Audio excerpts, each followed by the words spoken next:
Out on Blu-ray now is The Devil's Reign from Severin Films, starring Ernest Borgnine, William Shatner, Ida Lupino, John Travolta, and High Priest of the Church of Satan, Anton LaVey. This release is loaded, a special edition loaded with tons of features, including interviews, commentary, trailers, and more. It's from a new 2K scan and comes in a limited slipcase available only at www.severin-films.com.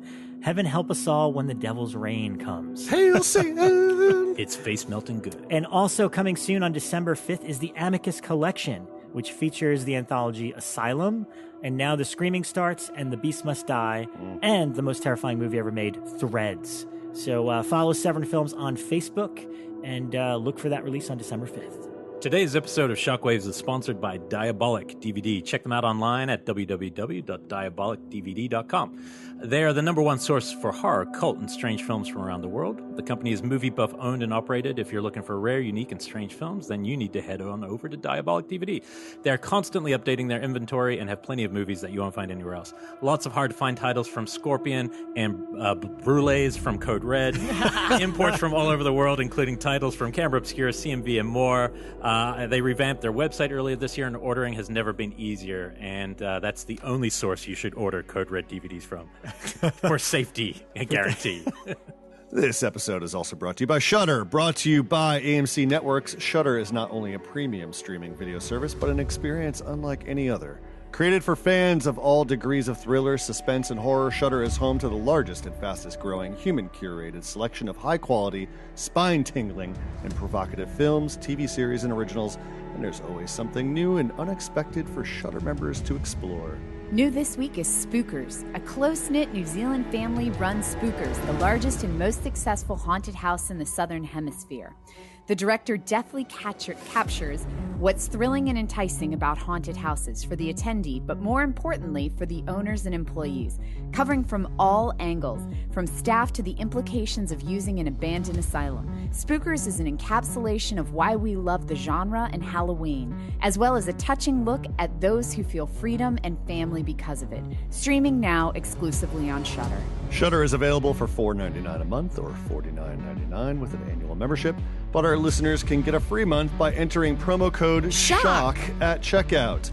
Go to Shudder.com today and find the best collection of thrillers, suspense, and horror available to stream anywhere.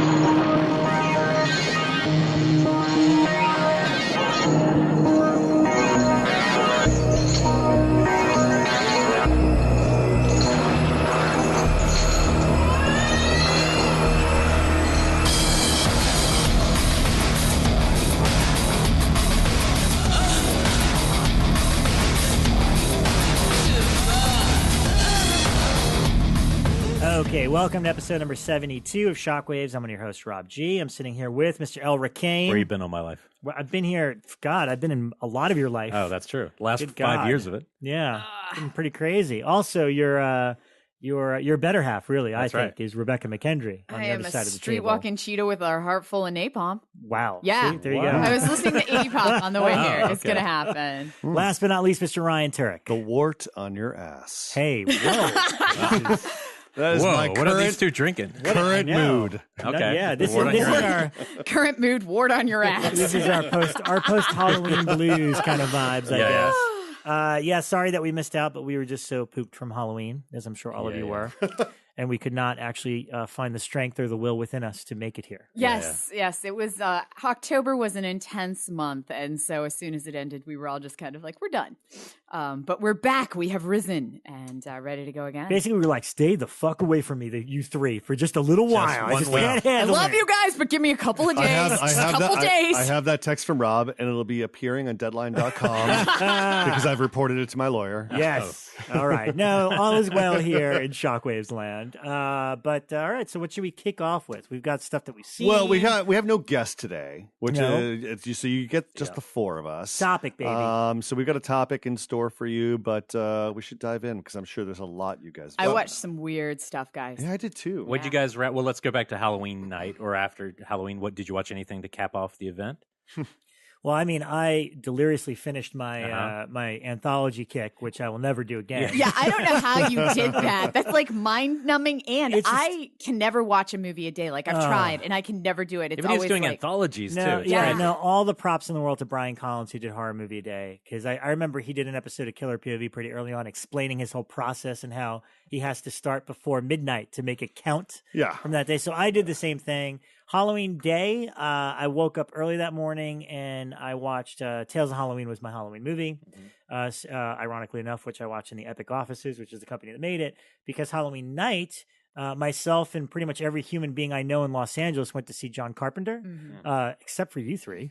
But you've all seen him. Saw him 3 times last year. Yeah, I've seen him before, but when you have kids, that's like you have to do that. It was and it was great. I mean, look, if you haven't seen John, you have to see him on this tour as soon as possible. The merch that he has now is, I mean, he is he likes to make money, so you can bet your ass there is plenty of merchandise. There's brand new shirts for everything. The Escape from New York one is actually pretty rad.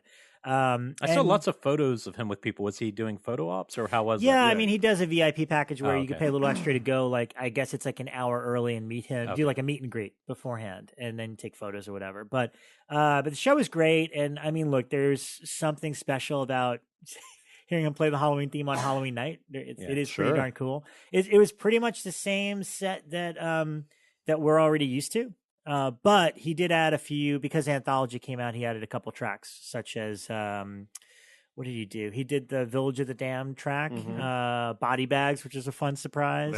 Vampires, Starman. Yep. So he kind of... Starman's a great track. It is. So epic and sweeping and beautiful. He swapped out some of the Lost themes for those tracks. Yeah. Although, look, I would see him I'd watch him play both Lost Themes albums in a row, and I'd be totally content with it. But that was my Halloween night plan. And then after that, I have stuff that I want to talk about from that tail end, but I just pretty much been watching like TV and like Marvel movies. I'm just like, I need a break from horror. So, well, on that note, should we talk about Stranger Things 2? Have you guys seen the entire season? I haven't seen the entire. I am only on the 6th episode. All right, let's catch up. I just did the punk episode last night. Sorry, guys. Oh, that's as far as you got? 7? All right, when you guys finish, let's then all discuss. Which I would call the seed of Chucky of the thoughts? episode. Without non-spoiler initial thoughts? Sure. I mean, like, I think it's I'm not going to spoil a thing. Here's the thing. I watched the first 6 episodes, and then I got sidetracked by work and life stuff, so I had to take a break. But did you marathon it? Because I remember season 1, you had a party. But there was just it dropped on Halloween weekend. How do you marathon on Halloween weekend? And so when we settled in to watch episode 7, we were like, oh, we got 7, 8, and 9. Do we just watch the one episode? No, we were up till 2 a.m. watching the entire thing. Finishing it up. And the show is just, I mean, like, it hits every pleasure center that I love. I mean, even the weak spot, which we could discuss later on, I still enjoyed it. And I'll argue, I don't think that's a weak spot if it's what I think it is. But. Yeah. But listen, I mean, I think it's definitely a sequel. It feels like a sequel. Yeah. It doesn't have a lot of what I feel like are kind of revelations or big ideas, and a certain sense of immediacy as the first season did. But then again, it's the second season, and you already know these characters, and you got to play a lot of catch up in the wake of what happened in Hawkins, in that first season. So because the characters are so great, I didn't mind just being there for their kind of lesser moments, their lesser dramatic moments, of them just going to school and talking about the new girl and all that stuff. I think that was all great. So when the plot actually kicks in, I'm eager and I'm hungry for it. But I think it was, it was, I think it's still strong. It wasn't as good as season 1, but I love it. See, I loved it, and I might have liked it a little bit. I don't know. I just. Don't get me wrong, it's an A for me, but it's just, Well, to me, it's like when the first season started, there was no real hype around it. Nobody knew what the hell it was. And so I remember seeing the first episode of season 1 and thinking, like, it just immediately hit all my sweet spots that I was like, ooh, this is special. I'm going to watch one a day. I'm not going to marathon this. I want to savor this. And so that's what I did with season 1. And as soon as season 2 dropped, I did the exact same thing. Like, I watched the first episode of season 2 and I was like, it's just as good. Okay. This is like, it was just so... It's very rare where it's just such a perfect marriage of actor and characters that it's like, I want to spend time with these characters. They're that good. So I get what you mean. Like, no matter what, you could take all the horror elements out. I will see a teen drama with all those characters if it has nothing to do with horror at all. And so I absolutely loved it. And I spent literally 9 days just watching it consecutively. And it's a little weird how something becomes a cultural phenomenon and then everybody just feels inclined to shit on it immediately or whatever the case is. But I don't care. It just makes me happy. Like, literally just makes me happy. So we'll get into more details when you guys finish it up. Yeah. But I loved it. I would recommend, I don't know if you've seen them, but Netflix also did a after show called Beyond Stranger Things. And they're short. They're like 20 minutes long each. Are they good? They're excellent. I think they're great. And obviously they're not like per episode. Like, the first one spoils the whole show, so you have to watch them after you watch the show. But I think it's great because you really get an idea of how they broke the season. Like, it goes into detail because there's little things like characters. There's 2 characters in particular that kind of team up. I know you posted a photo of them. I love it. And the way they talk about how that happened organically in the writing room is basically they both ended up with like nothing to do. And they're like, well, wait, what if we put them both together? And it's just like, how did we not think of that from the get-go? Did you guys see the babysitter poster that they? That's what I'm. Yeah, no, I figured that's what you're talking about, but I don't want to spoil. Well, the funny thing is a little behind us, peek behind the curtain. So we were going to cast him, the older brother, in one of our films. But it was contingent on Stranger Things 2. Stranger Things 2 got greenlit. And we were like, "Oh shit, man, we're not gonna be able to get him." And then it looked like there was a ray of hope, and we were like, "Oh, good, we might." But then there was like this big revelation that had occurred, and he had discovered just how much he was going to be used, and we were like, "Fuck, we lost him. That's it." And so I was like, "Let me just see how much they're going to use him." And I saw the trailer, and I was like, "Oh, he's just playing a number 2 guy again." And it's like, no, he graduated. They graduated him, so that was great. The only complaint I have about it, which isn't a complaint, it's more how much you like saying, is this season moves real fast. And so it's like slipping through your fingers like something. Everybody says it's slow. Really? All the criticism I've seen, it's like it moves too slow. There's so much happening already. Yeah, I feel like it's jumping around a lot more. Like, we've got different factions, but I'm enjoying all of the different plot lines, so it's not a complaint. Like, I've really enjoyed the stuff that they've done with Dart. I'm still only on, I just did the punk rock episode. Oh, yeah, no, that's what I just did. Yeah, Mohawk with the gun. Mohawk dude. Wasn't my favorite point in the movie, in the show so far, not but you know. Mine either, but I didn't I'll argue it later. Okay. I would rather watch that than something else. It was not my favorite. I'll just say this factions. about that episode: X-Men After School Special. Yeah. Totally. That's Fine, exactly whatever. what it is. But that said, I've still been absolutely enjoying it and really, loving it. And I love the inclusion of the Max character as well. Well, we should do a spoiler episode later on. Yeah. Once you guys have finished, Yeah, we'll just I'll do a be done whole. soon. Yeah. That sounds good. Cool. All right. What else? What did you guys do for Halloween? Or are you going to jump into what you've seen? Yeah, a little both. It ties into what I've seen. Go for it. Go for it. I watched 13 Ghosts on Halloween. Old or The new? remake? No, the Joel Silver produced Dark Castle remake of 13 Ghosts. Yeah. Oh no, I thought you said the. My co-teacher Matthew did Lillard? the effects on that. Oh, did God. all the digital stuff. That movie is a fucking mess. Oh, is it? No, listen. Bekah. I really, I really love what Dark Castle attempted to do. And I think more or less they succeeded. House on Haunted Hill is a great remake. It's really fun. I like Ghost Ship. I mean, the opening of that is is a great amazing. opening, That's a and great it's like it's a maritime ghost story. I mean, Yeah. it's like, come on, 13 Ghosts has so much ambition and it's so much fun, but it is all over the place. There is just so much scatterbrained scripting and storytelling.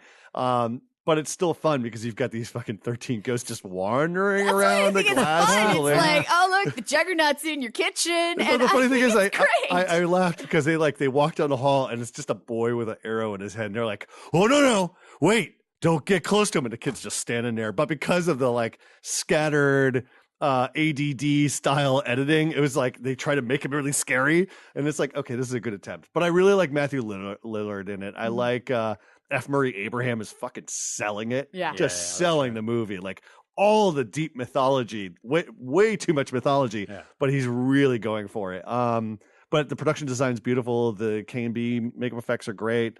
It's just a really dumb movie. Just really dumb. Oh, I've always liked that one. Not as much as House on Haunted Hill, but I definitely saw the two of them back to back and was like, this is why I love horror. And I still feel that way about 13 Ghosts. I remember during the junket for 13 Ghosts, they gave us a they always give you swag, and in the swag bag came a shower CD player, so you can just hang it up in your shower, and it just says 13 Ghosts. That makes no sense to have a CD player. It makes no sense shower, whatsoever.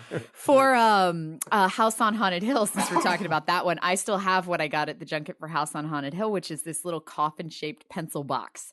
And it still sits on my desk, awesome. and it's a House on Haunted Hill pencil case. So. It's a shame like they didn't get Malone to do all of them. That could have been cool. Yeah. Like have content. It could have been Malone's World. Yeah. But then there's that fear.com. Oh, yeah. Perversion. Anyway, that's all I remember. That's all I remember from that movie. Speaking of dumb, I saw The Babysitter. I will say it's very slick. Like you guys both said, it definitely has a lot of things that win you over about it. Like I think the boy in it is phenomenal. Like, I love that guy's performance. I think the babysitter, she does a great job too, but the kid is great. But it's just something about that movie that you're like, it really made me miss House of the Devil. Like, in the sense that it's just so kind of stupid. Like, why are they there? And what are they doing? And who are these stupid characters with her? So, I couldn't kind of get over that. But it is well made. So, it's if you wanted a quick, 80-minute fun Netflix movie. My problem is it's not really hard. It's got those horror elements, but so light that it's just really a comedy. So, I don't know. I didn't love it. I actually watched Trick or Treat for the first time since seeing it originally on Halloween night. Yeah. So I know most people use that as their go-to, and you should, because it's freaking great. Like, it was really cool to watch that on Halloween, and I can't think of a movie that would get me more in the spirit than that now after rewatching. But I did want to say, we never really, and I know Bekah finished it, we never kind of wrapped on Channel Zero, which I finished that day, and I really like it, but compared to the first one, it's stylistically perfect. But man, it's got this like one tone the whole start time to end. That was my biggest complaint, and I'm glad that you finished work. it because I hadn't gotten to talk about it with anybody. And I think I actually talked to you guys behind the scenes about that, about how the first two episodes I was like, this is amazing because it has a great emotional hook. The first episode has a great hook, and then it didn't go anywhere. It's and really by unusual. The end, it was like it was going in a cycle, like where it's like they're in the world, they're out, but then they have to go back in, but then they come back. Oh, but we got to go back in now, and I was just like, it's like it's very much in the vein of It Follows in terms of an aesthetic, like it even looks like it's in the same world. Yeah. But unlike It Follows has high and low points, like that really kind of rattle you. Right. This doesn't really, and it's interesting. But as an art thing, as a horror art thing, I really recommend it. It's like incredible, like in terms of how it's put together. But man, by the end of it, I felt like, that's it. Like, whereas season one really had a through line that I think, even though the last episode of season one wasn't my favorite of it, it justified where it went with that character. And season one also had like a mystery that you were trying to unravel what's going on. This one, you kind of realized by midway, it's all cerebral. It's like all cerebral or something. So it's interesting. Can you stream it on sci-fi.com? I had it all DVR'd, so it's hard to know. You should be. That's what you did. They did that with the first season, where you could stream it on the website. I have it all DVR if you too. hear I'm behind. Somebody rattling around your living room, it'll be me. But that shouldn't take away from the show, because I think they're still taking these bold risks, and I love it. I really think the show itself is awesome. Yeah, like, it's I'm still really unlike a fan. anything else you've ever seen. Like, there's nothing I could compare it to. I mean, it's got like an It Follows aesthetic, but that's it. Yeah, it's very surreal and art. It feels like it's art. Like they're actually creating art pieces inside it, and it's really unique. But cool. But yeah, anyway, so that's Channel Zero. Nice. So since we're on TV for a little bit, so the week of Halloween, I bought a Roku. Which I had no idea what the hell a Roku was, but Dave and I were suddenly like, we can't watch news, because we cut the cord a while ago and we just had Hulu and Netflix, and then suddenly we were like, we want to see, what crazy political shit's happened today, because it's something every day. So we wanted, I know, right? But we were like, we would like to be able to watch, and I missed KTLA always did the 5 o'clock car chase. I kind of missed that. 5 o'clock car It's true. Every day at 5 o'clock, there's a car chase on the 101 or the 405 or the 5. There's one somewhere in LA. So we decided to go get a Roku so that we could watch local news at least. And so I've been playing around with that. Coolest thing by far that I discovered on the Roku is Night Flight has its own channel on Roku. Now, any of you guys familiar with Night Flight? Bekah, you come to the table with VOD services and channels I don't know. How the fuck do you not know What's that other Night one? I have Flight? no idea. What is this Fandor. new? What Okay, is this? look, what other is this people in new the room addiction? know Night Flight. Greg knows Night Flight. Okay. There's no one in this room. Doesn't What are count. you I'm even telling talking you. What was the about? previous I don't thing? see Don't have it. a mic. It doesn't I'm count. telling you guys, some of our listeners are going to give you guys shit for not knowing All what right, so Night what's Flight Night is. Flight? So Night Flight was this TV show that was on in the 80s, and it was Oh, literally I thought you were like. saying it was a channel. Oh, on no, Roku. no. Got Night it, Flight got was it. this TV show, and it was if I very recognize much it. like USA Up All Night. But it was a lot more random and a lot more weird. It wasn't just like, Rhonda Shear being like, okay, now we're going to watch, Friday 3. It was very much like, okay, we're going to watch an interview with the Talking Heads, and now we're going to watch this weird student film. And here is this crazy exploitation film you've never seen, and now we're going to close it out with this like atomic stock footage. And so it was always like this weird ass stuff. And it's where I saw a lot of, I'll say, more artistic stuff. Like it's where I saw a lot of like weird art films. It's where I think I first saw Sun Ra and, just like weird stuff. It's where I got introduced to a lot of punk bands as well. I remember that they did this big thing with the Bad Brains, and it's where I first kind of got introduced and started loving love the them. logo. Yeah. All right, we believe you. Okay.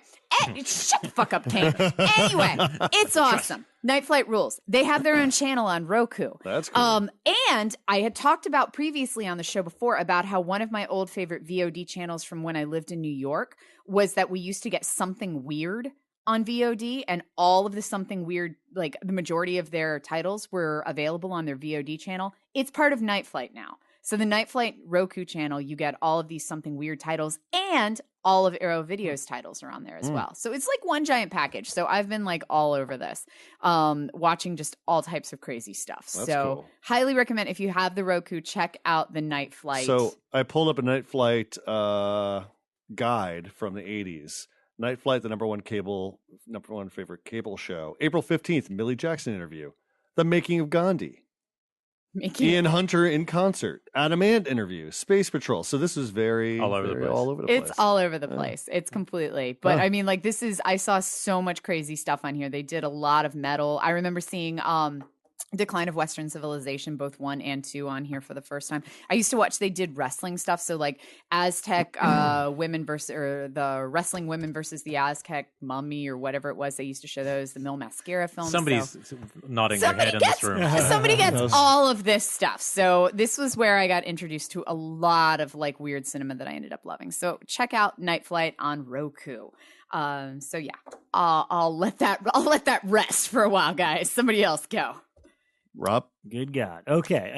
Let's see. So I also did, right on the cusp of Halloween, I did a triple bill at the New Beverly. 3 old movies. They were showing The Old Dark House from 1963. Oh, yeah. Oh my gosh, that's a fun one. Yeah, with The Cat and the Canary from 1939, and then finally Scared Stiff from 1952.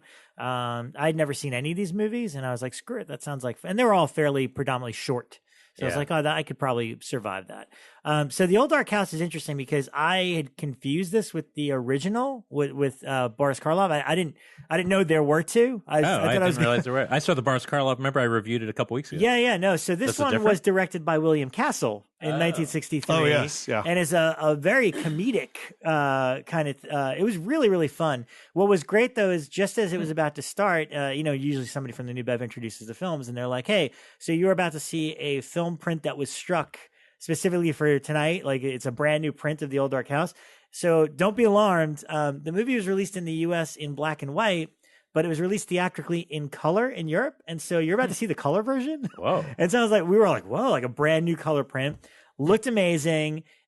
Really a lot of fun. Basically, it reminded me a lot of Clue. It's like a murder mystery where this guy's got a really odd roommate who begs him to come to his house. He's like, you need to come to my house to meet my family. Wait, which title is this? The Old Dark House. Okay. This is the William Castle one. And so he's kind of this thinking of a eccentric different car one. salesman that goes to visit this old dark house, and he kind of gets trapped there because there's a big storm and his car breaks down. And basically somebody in the family appears to be wanting to kill off everyone else in the family over a fortune. And they think he's like kind of in on it. But it's like his comedic timing is really great and all the characters are great. I have a little bit of a blind spot when it comes to William Castle. Like, I've seen some of his films, but this one, of all the ones I've seen so far, this was just the most fun. Mm-hmm. It was just pure fun from start to finish. And it was great to see it on the big screen. And I can't imagine in black and white. That's the other thing. It just seems like a very vibrant color movie. So there's nothing connecting this old dark house to the old one? Yeah, that's Well, what they're conceptually. they're both based on the same book. Oh. But that's the funny thing. Because the other one's not a whodunit. Interesting. No, well, no, it's much more of like It's a just like, murder. there's like people in the crazy house. brothers lighting stuff on fire. But that's what's funny about it is they're both based loosely on the same novella, and it's like totally different interpretations of it. And then I stuck around for The Cat and the Canary, which stars Bob Hope.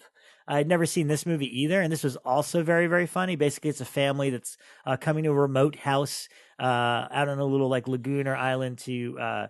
It would say it's been 10 years since their relative died, and they're reading the will. And so, of course, the stipulation with the will is so-and-so, they open one envelope and so-and-so gets the all the money. But if they go crazy within 24 hours, it goes to whoever's in envelope two. So obviously it's like one of those, everybody in the family wants to question the sanity of the main person. And Bob Hope, again, another blind spot is I didn't realize he's very young in the movie and really funny. And what's funny though is like not all his delivery works, but it's the way he delivers it that's still like none of the jokes are good, but his delivery is so spot on that I was like thoroughly entertained by this. So that was great, The Cat and the Canary. And then I didn't stay for Scared Stiff. I watched a little bit of it, which is it's a Lewis and Clark movie. So it was fine. But I was just so tired at that point. And again, I had an anthology to squeeze in. So that was my triple bill. Get it in before midnight. Creep 2?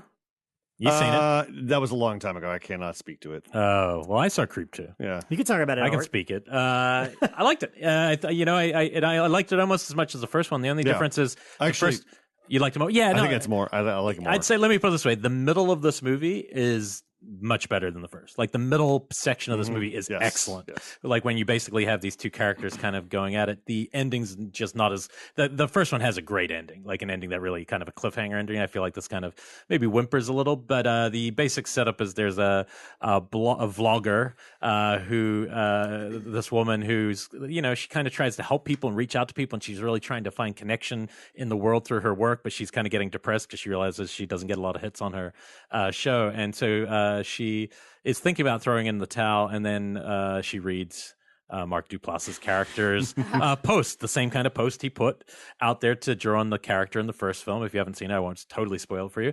Well, fuck it. He is a serial killer. I think that is key to know from the first movie. So in the second movie, she shows up to his house, and what's he say? He's saying like, "Must enjoy interview with the vampire." Yeah, I know. That's a really important thing for him. He's like, I figure that would scare someone off if they weren't into it. And so she shows up, and then, but one of the early things that he makes her do, he's like, I'm just going to take all my clothes off. Yeah. And I'm just going to lay myself He goes full bare. bacon. He goes full bacon. Right on And then camera. he asks her to do it, because and it's not a sexual thing. It's just more of laying yourself Reveal bare. Reveal yourself. He's basically full of shit. What's so cool about it is you've got a character who's already a liar because he's a serial killer, but also he's just full of shit. He's like conceited. He's just like a bad joke of a serial killer who wants to be remembered in a very specific way, but he's not being truthful. And she's trying to get to the truth, and she's really great. She really it kind of steals this movie, even though Mark's great in it. She steals this movie because she's playing it just like against your expectations. She's never scared. She's never frightened off. She's like really in it for the whole long run. So it's at its best, it's like two characters just really connected. And that's when it's a really effective movie. Maybe slightly less effective as a horror movie by the end. It's more effective just as a character piece. But I had fun watching it. I thought it was cool. Yeah. Did you guys make that or no? Patrick, we're involved to like to a degree. It's a much higher up thing with Blum and Duplass. Did you tell me off air to like it? No. Okay. Let's just be clear. That was just me.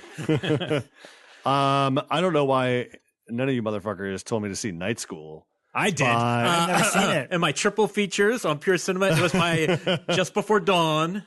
What's the middle one? Shit.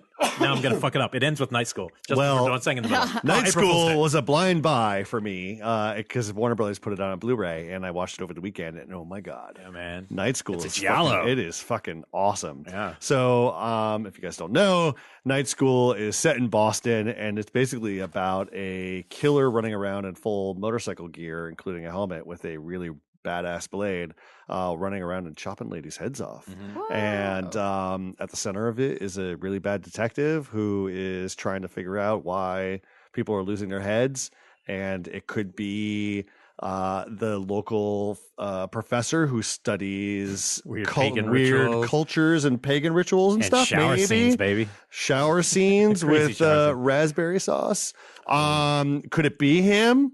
Maybe. Could it be one of his assistants? Who knows? Could it be the pissed off dean? Maybe. There's probably a janitor too out there. I'm sure. There's a janitor. There's always a janitor. But the great thing is yes, you're right. It is very Giallo-esque. It takes itself, it plays itself pretty serious until director Ken Hughes starts playing with the tone in a really big way, where the audience member is an active participant in the investigation because there's this great moment when the detective really early on starts to discover that the killer loves placing the body and the head very far apart. So the cops arrive on the scene. They're like, well, there's the body, but where's the head? And then they got to go look for the head. And it's a scavenger hunt.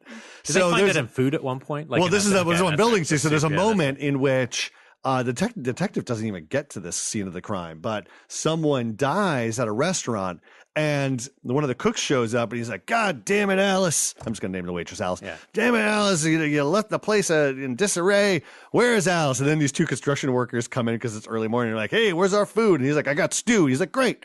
So then the audience member is following the head chef as he's trying to discover where Alice is, but we all know he's gonna find a head. Yeah. So he's like, open the fridge. Oh, he's gonna find a head. Nope. Oh, he's gonna grab the pot. Nope. Where's the head? Could it be in a box of apples? So for 5 minutes straight, you're just sitting there going, oh, it's gonna be in here. Oh, it's gonna be in here. And you're like, there's certain joy in it. And it kind of conflicts with everything that's so serious about the movie. Tone, but it's so much fun. And then it's set in Boston, right? Huh? It's a Boston. It's a Boston set movie, And and the only guy who has like a really true Boston accent is the scumbag creeper that works with where is he? Oh, he works at the restaurant. Yeah. Really fun, and the reveal is really great too.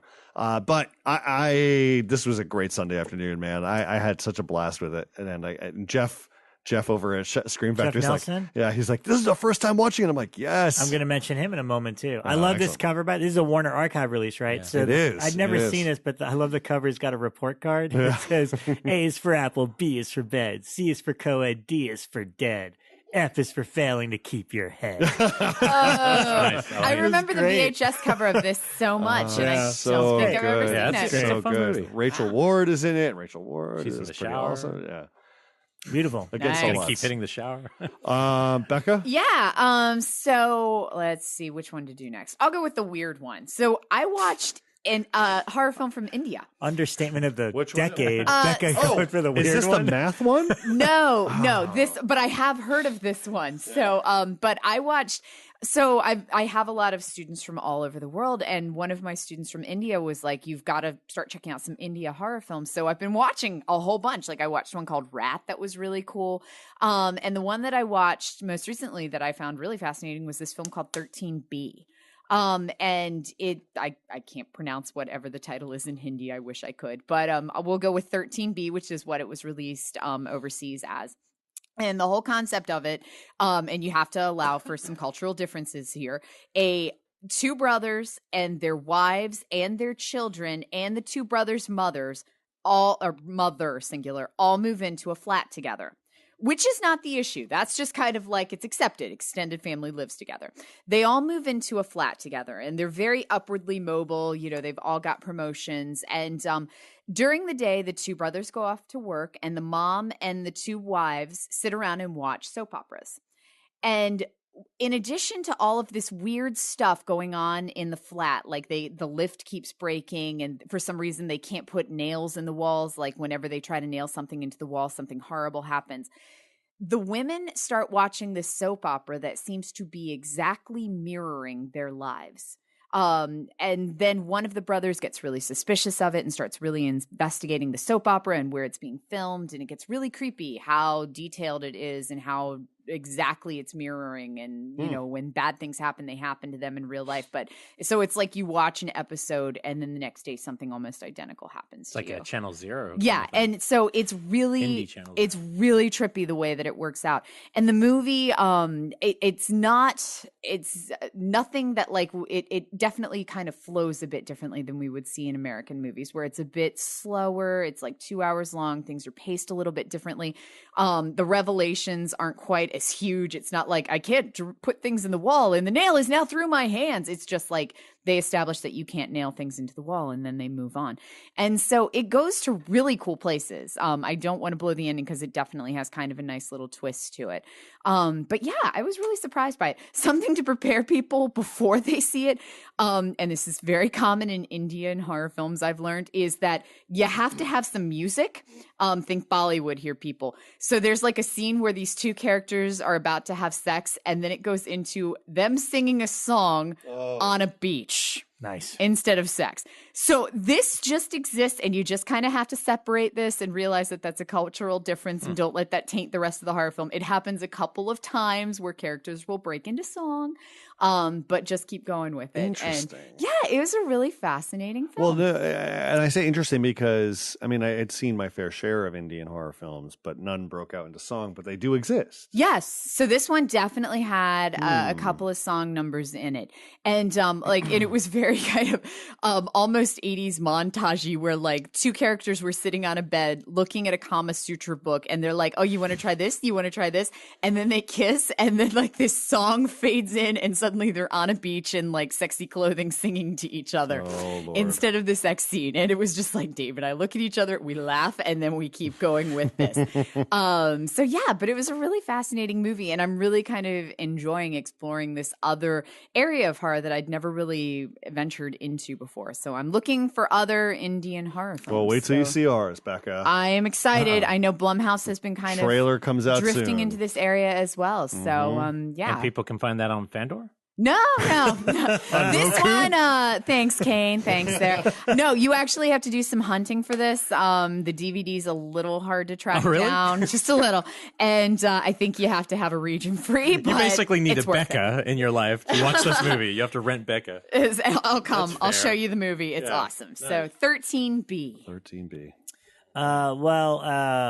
Ryan mentioned our good friend Jeff Nelson from Scream Factory earlier today. And bless him, because I would not discover some of these oddities if not for him buying from other companies. And so he alerted me that there's a company called Doppelganger releasing.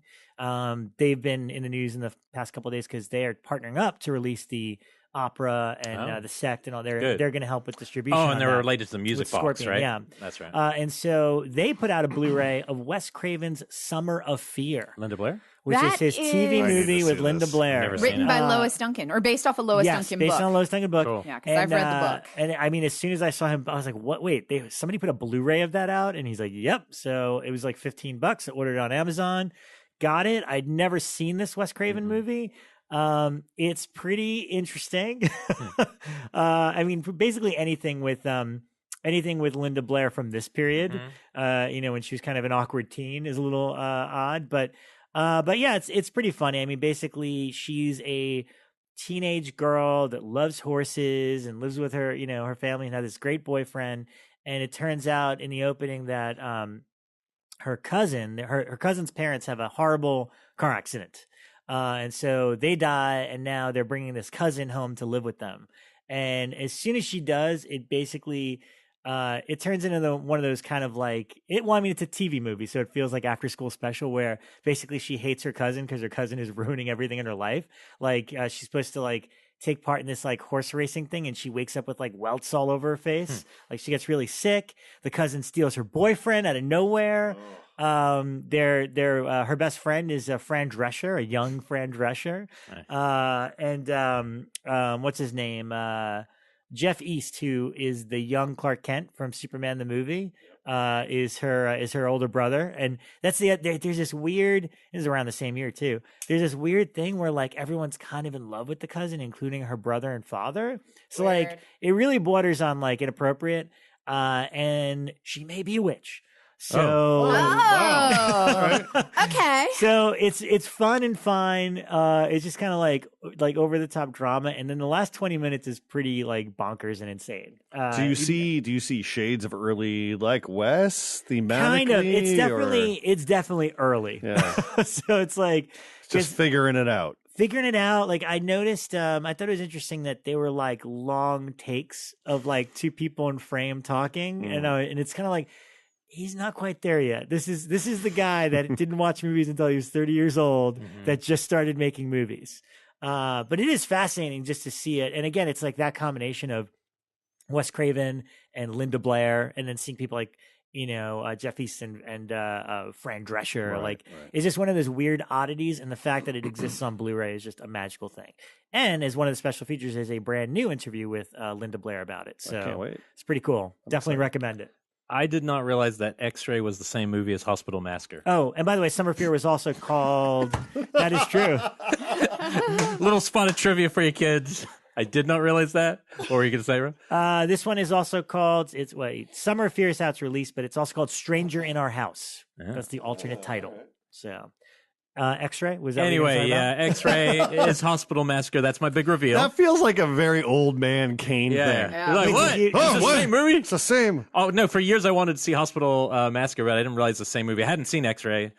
I got even more excited when I realized Valentine's Day film. So I got super excited going, oh my God, there's this great slasher. And then it's not a good movie.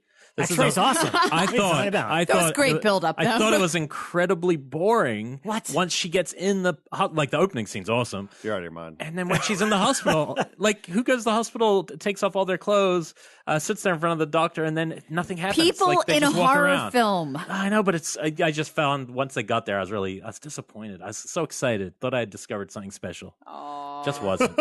Wow. This is my heartbroken post-Halloween moment. It's got 2 titles. X-Ray. What? I'm not having 2 titles. They never even got her X-ray results. Well, so is that a review? Yeah. I guess. Who's the actress in that? Are you done, Kane? Are you done? Barbie Benton. Yeah. Oh, yeah. She's done a lot. That's the best part of it. Okay. Anyway. Fair. Well, hey, guys, on Halloween night, I watched Angel Heart. Because I decided, yeah, that's a good movie. No, I hadn't seen it in probably 15 years or so. I mean, it was definitely like maybe the 90s since I watched it, and forgot how just absolutely wonderful it is. So I was really excited to see it again. If you have not watched Angel Heart in a long time, I recommend revisiting it. The performances, I forgot how amazing it was. There were layers that I never saw before. Like I remembered that Robert De Niro spent the whole time eating eggs, but like the legal firm is Macintosh and Winesap, named after apples because the apples, it's temptation. And yeah, there was just like all of these different layers that I never picked up on before. I never realized how much Johnny Favorite's song is repeated. Like he even whistles it throughout the whole thing. And just all of these different layers that I never noticed before. So yeah, it was just really cool. And then once I started doing some research, I discovered that Alan Parker, the guy who directed it, specialized in musicals. Like he did Fame and Bugsy Malone. He did Pink Floyd's The Wall and Evita and just a whole bunch of other musicals. And then when you watch it with that in mind, you realize kind of how choreographed a lot of his scenes are and how everything kind of flows in that same kind of manner. So yeah, he's a very good director in general. Yeah, a lot of his movies are good. And then I realized that the role of Harry Angel was actually supposed to be Nicholson. And then I was trying to picture the movie with Jack Nicholson in it instead of name just escaped me. Mickey Rourke. Mickey Rourke. Thank you. Rourke. Like he would have what been it a would lot have been older like. than Rourke. Yeah. He's like 20 years older, I think. Apparently, he was like one of their first choices. Yeah. And then, I thought you meant in the De Niro role, which makes sense because he's that in The Departed, pretty much. No, from what I read, it was supposed to be him in the Mickey Rourke role. So yeah. Either way, yeah, that's a great movie. I haven't seen that since it probably came to Blu-ray. Is it on Blu-ray? I don't know. I watched it on VOD. Yeah, I rented it, but yeah, definitely worth revisiting. Still such a tight film. All right. Anything else? Nice. Yeah, I want to add a little oddball to the mix. So when you and I'm not dropping names just because I've been working a lot with them lately, but when you're in a car with David Gordon Green and Danny McBride, names. Movies like Bad Ronald come up. Oh, jeez. I love Bad From Ronald. 1974. And I was like, what the fuck is Bad Ronald? Have you not seen Bad Ronald? Never seen Bad Ronald? Oh, my God. Bought it on the spot, guys. Watched it yesterday. I'm not sure you as recognize. batshit. You recognize how many movies have ripped it off now, right? Oh, absolutely. Absolutely. And there was like a little producerial part of my brain. It was like, could we do this? But it's, listen, the thing is, it's not as batshit crazy as you want it to be, but the setup is pretty bonkers. And if you guys don't know, basically, Kim Hunter plays the mother of the Bad Ronald. And Bad Ronald is just an oddball kid in high school. And while out going to ask a girl out on a date, she turns him down and he cuts through the woods and he scares some little girl on a bike. And then the little girl on a bike gets into an altercation with him and he accidentally pushes her and she falls onto a rock and she hits her head and she dies. So he comes home and he's like, Mom, something really bad happened. She's like, uh-oh, what? And he's like, I killed a neighbor girl. And she's like, oh no, look, this is the plan. We are going to put you in the walls of the house and you're going to live there for a few months until the heat blows over. Okay. And he's like, oh, great. And she's like, we're going to use this part of the bathroom. We're going to wall it up. You're going to go into the little pantry cubby and you're just going to live in the walls. And he's like, okay, great. So cut to them putting all this shit together. And then he's like, all right, bye, Mom. And then he's like, she's closing the door. She's like, I'm going to give you the danger knock. If there's a danger knock, that means be really quiet. And he's like, okay. Meanwhile, I'm sitting there going, why can't Bad Ronald just live in the house until if the cops come? Nope. You get in the walls right now. Mom wanted him in the freaking walls right away. Yeah. So he's just hanging out there. And they would cut to them sitting side by side. She'd have the pantry door, like the little cubby hole open, and they'd just be eating dinner. And she's like, okay, let me grab your plate. And he grabs a plate. And then she's like, don't forget your exercises, closes the pantry cubby. So what happens is Mom dies. And then a new family moves in, and fucking Ronald doesn't know. Ronald doesn't know. Trapped in the walls. Is it Bowsman? No, it's well, I know, right? It's Dabney Coleman, right? Oh, well, Dabney Coleman and his daughters move in. First rate. Yeah, and Ronald, Bad Ronald, obviously starts fixating on these three girls, and then things get bad, and then it kind of ends anticlimactically, where you're just like, oh, Bad Ronald took a spill, he just fell, and then something happens. But it's a made-for-TV movie. Scott Jacoby, Kim Hunter, Dabney Coleman. There's a bunch of people in it. Yeah. Really fascinating, weirdo little movie. But there is a fucking extreme version of that movie that could be made. I mean, movies have cherry-picked it, so I don't see a straight remake happening. But I remember when they were doing the Black Christmas remake, Black Xmas, as it's now been famously known. What it sounded a lot, the way they describe it is like, it sounds like they're remaking Bad Ronald as the Black Christmas remake. Absolutely. Which would have been amazing. They kind of do it, but not really. Yeah. And there's another recent movie, but I don't want to say it because it's a major spoiler. Yeah, but if you've seen it, you know exactly which one it is. Well, don't say it out loud. Two movies from the same year. Two movies from the same year. Yeah, there's a comedy and there's a straight horror movie. And the straight horror movie straight up rips off the revelation of Ronald. Yes. Yeah. And I was just like, oh, okay, someone did their homework. Yeah. But I also will say that if you're looking like a comedic version, and I know Elric and I have talked about this before, the Australian Bad Boy Bubby feels very much kind of, if you were to go like comedy with this, it's got kind of the and that's same pretty tones. dark too. Yeah, it is. It's real dark and twisted. But Bad Ronald is available on DVD only through Warner Archive. It's wild. It's a wild one. So that's my second I can't even Warner imagine, title. like, knowing it was a made-for-TV movie, like surfing through TV one night and happening upon Bad Ronald. It's just so weird. So joyous. Very I love unusual. Very unusual. All right, well, let's take a little break, and then we will we'll hear from our sponsors and come back with our topic. Out on Blu-ray now is The Devil's Reign from Severin Films, starring Ernest Borgnine, William Shatner, Ida Lupino, John Travolta, and High Priest of the Church of Satan, Anton LaVey. This release is loaded, a special edition loaded with tons of features, including interviews, commentary, trailers, and more. It's from a new 2K scan and comes in a limited slipcase available only at www.severin-films.com. Heaven help us all when the devil's reign comes. Hail Satan! It's face-melting good. And also coming soon on December 5th is the Amicus Collection, which features the anthology Asylum, and Now the Screaming Starts, and The Beast Must Die, and the most terrifying movie ever made, Threads. So follow Severin Films on Facebook and look for that release on December 5th. Today's episode of Shockwaves is sponsored by Diabolic DVD. Check them out online at www.diabolicdvd.com. They are the number one source for horror, cult, and strange films from around the world. The company is Movie Buff owned and operated. If you're looking for rare, unique, and strange films, then you need to head on over to Diabolic DVD.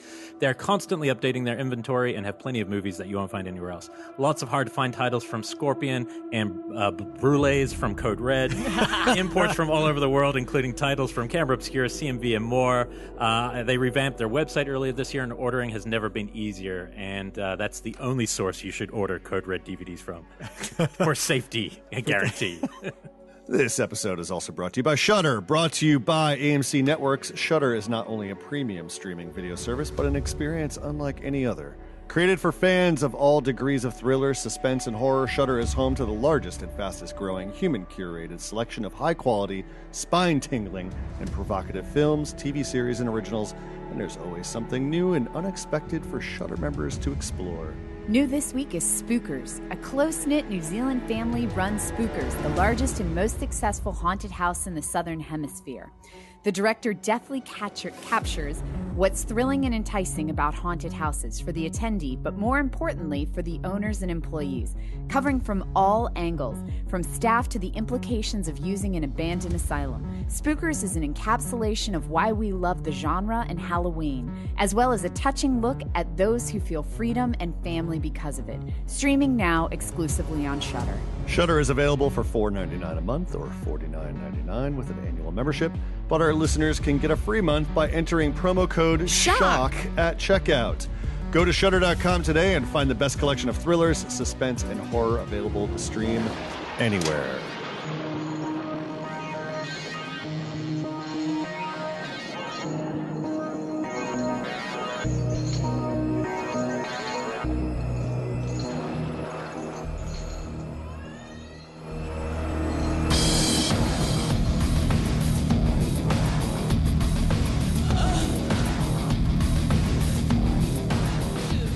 All right, we are back. And before we dive into our topic, I just want to mention that Slashback Video is ending its run at the Mystic Museum.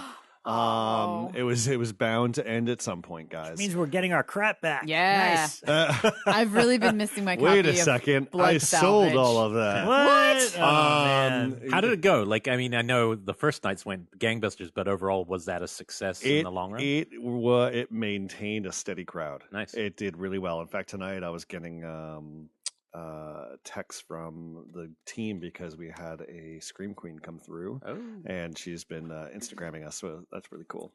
But we're wrapping up on November 19th, Sunday. Before then, we are teaming up with Friday Night Frights in the Mystic Museum. Yes. For a screening of Blood Beach. Hell yes. Blood Beach. The cops are amazing. Trapped on VHS. And I don't, based on the news, no, I shouldn't say news, but based on the conversations I've been having about it, I don't think Blood Beach will ever make its way to DVD or Blu-ray. So if you've never seen Blood Beach, come on down. We are having a screening at 8:30 p.m. on November 18th. Tickets are $6.66. And believe it or not, we're probably going to have some special guests.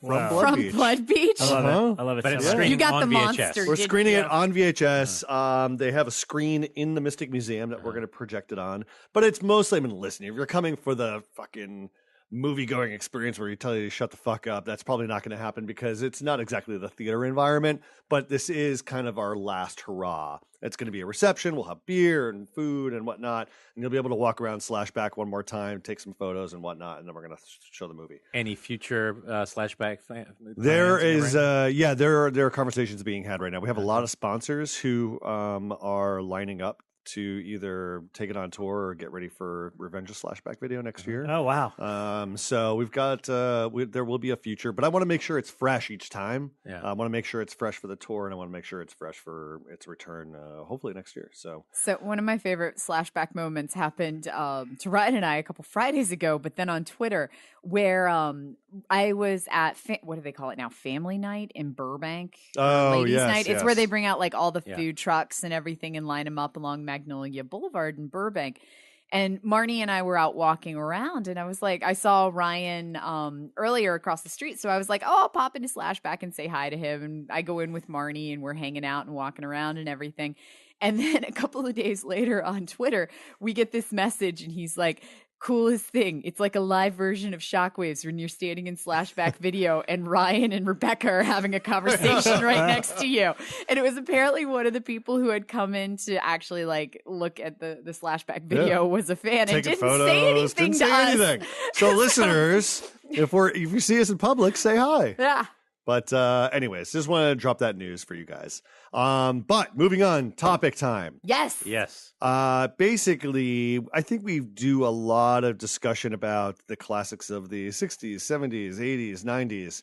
But what about the aughts? What about 2000 on up? What are the future classics? I remember when I lived in New York City, AMC used to do a lot of advertising on the subway. Do you remember these, Rob?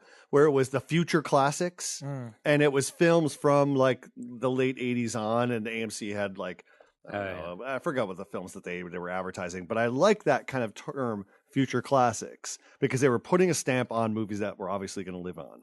So what are those horror films that are going to live on that came out from 2000 to say 2009? Well, I think to now. I mean, I think to part now? of it. I feel like it's a mixture. We could talk a little bit about our favorites if we have any that might not be classics. You might love them, but also, I mean, I'm curious because I think this year, last 2 years alone, I think there's been 3 or 4 movies. I'm not on my list, but ones that I just think are going to be seen like that with things like The Witch and Get Out. These are movies that people are going to be. They're gonna be pretty timeless. My interest in it is always like, how does it define a genre? Like most genres, time period, like decade. The decade. Most of the time, you can look at like the 1950s and you say, name the top 5 horror films in the 1950s, and you can kind of rattle them off. For the 1960s, where you're like Night of the Living Dead, Rosemary's Baby, you can kind of pick out 10 or less that define that decade. And I'm trying to figure out where that would be for the aughts, or since we're already at 2017 coming up on 2018, what would that be for the teens now? Like, what has defined us? I mean, I think haunted house films definitely. And there's a lot more films. What's going to be memorable? A lot more films, a lot more places to watch films, which means it's just like how we grew up with TV. We all saw those TV shows because there was less of them. Now you don't all see those TV shows, and you wouldn't even. I don't even know what the hell Inside Number 9 is, even though it's probably amazing. I don't know what it is. You know, there was actually a thread on the fan page a couple of weeks ago about how the second episode may be the greatest thing cinematically ever made in the last 10 years, and you still haven't fucking watched it. But the point being, like, there's just a lot of indie films. So, like, whereas one of us watches Eyes of My Mother, right, and we'll go, that was great. Somebody else doesn't even see that movie, so therefore it probably won't become a future classic because it's probably fallen through. Even if it's a gem, it's different than a classic. Well, when you're in the period, you don't think of it that way, because I remember, like, obviously people look at the 90s as kind of like a dark time, but like, because there wasn't as much horror, but then something like Scream comes along, and then that kind of starts that whole wave. The 2000s are interesting to me for personal reasons. That's when I got into the horror web world. That's when I started writing about horror. Icons of Fright, which is the first thing I did, was in 2004. And part of it was because we were right on that cusp of all these interesting new titles that I just wanted to talk about. There were multiple things happening. Obviously, 9/11 was a strange, scary time. And horror always reflects at times, but obviously, for lack of a better word, torture porn kind of came out of that, the events of that, because that led us to, kind of the Iraq thing and, the idea in the news and media of torture.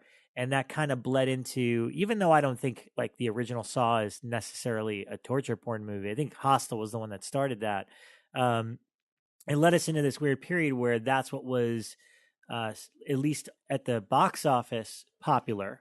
But then at the same time, at least for me, and I remember this because I'm looking through the early days of my site, this is when the DVD market was kind of at its peak, and there were companies like Anchor Bay that Anchor Bay was making that transition in the early 2000s. They were putting out all the Argento classics. Bill Lustig was there doing that stuff, the Fulci movies. But then slowly but surely, Anchor Bay is like, all right, we got an original for you. And it's Behind the Mask, The Rise of Leslie Vernon. We got Hatchet. And all of a sudden you're like, oh, this is so cool. Like now there's these like little indie movies that may not get the theatrical, but we could buy them on DVD. They did Masters of Horror, the Showtime series. So on a personal level, I was very much in tune with what was going on in the 2000s because that's when I was covering it the most. That was when I was really at my most excited about talking about these films. Did anyone here see the new Saw yet?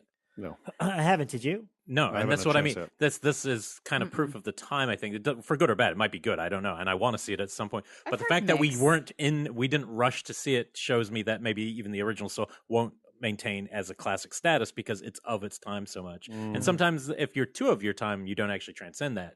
I think things like Night of the Living Dead and Texas Chainsaw are more than just a reflection of Vietnam or and racism. Like they have something else that makes them feel classical. I don't feel that way about Hostel, and so I feel like they really are just responses to the exact period. I feel like the same way as Rob. It was like I came online as a horror fan in the 80s and 90s. Then my taste started, growing in the 90s. But it was in the aughts that I became part of the industry and really started paying attention to movements and all that kind of stuff. But and the rise of the indie, the rise of the American indie again. There was we used to have more. A lot of the 70s. There was a lot of that. Yeah, absolutely. And even the overseas stuff, because for a long stretch I wasn't seeing overseas horror, but then it was Japanese probably horror. like Tartan Asian Extreme really kicked it off. But then around that time I started seeing things like Perfect Creature from New Zealand and a lot of Spanish horrors, and then the French stuff come out. So there was it was an interesting time. Yeah, various movements, actually multiple. But there was more, international movements, right? Yeah. But in the midst of all of this content overload, what are the movies that are going to stand out? And to me, I feel like the movies that are going to stand out are the movies. I mean, you make a good argument for Saw. Is Saw still a conversation piece? It's these movies. It's the movies that when you go on the convention floor and go, oh, like 28 Days Later. 28 Days Later to me is going to live on forever. Like that is one of the big time classics. Yeah, taking one from '99 because it was almost on so it won't be on my list. But Audition to me is like that, and it's just off the cusp. But I think Audition's a film that will, as people, not everyone's necessarily seen it, but I think it's a classic, brilliant little Hitchcockian movie. I would say Battle Royale. Yeah, and that's I think that was right on the cusp Yeah. too. But yeah, that was definitely one that I think will stick. But I mean, it's hard to do this. Objective. You have to be objective. You can't. You have to be subjective about this. I mean, you can't be subjective rather about it. Like you have to go with what you actually love. I don't think we can sit back and go, well, what do you think's going to be classic? I mean, otherwise, everything's going to be The Witch and Get Out. Are there ones that you think deserve to be, but maybe haven't been seen, discovered yet? Yeah, that's of course I structured my list like the ones that I think are going to be classic, which are the big theatrical hits, because those are the ones that people, that enough people have seen that I think that it's going to be memorable for a widespread amount of people. Things like Paranormal Activity or Shaun of the Dead. Well, there's the delineation between cult classics and then classics. And then I have some cult classics on here. And then I have ones that I was questioning, like Paranormal Activity was huge at the time, but does that have staying power? Yes. I think it does. I'm not just because I'm a Blumhouse employee, but I mean, like you talk to people and they go, "Oh, I remember when I first saw that, and I saw my friend Jeffrey, and we jumped." I mean, like it's one of those things. It's the movies that latch on to your inner being and stay with you, I feel like, I wonder, that one's tough to tell because of the way it's made. Like, I wonder 20 years from now, if they didn't know much about it and they just popped it in, whether it still have a power. Well, it's harder to tell. The Blair Witch still has power, and it's structured the Blair Witch in still does, a similar manner. Yeah. So I think that it could potentially still have power.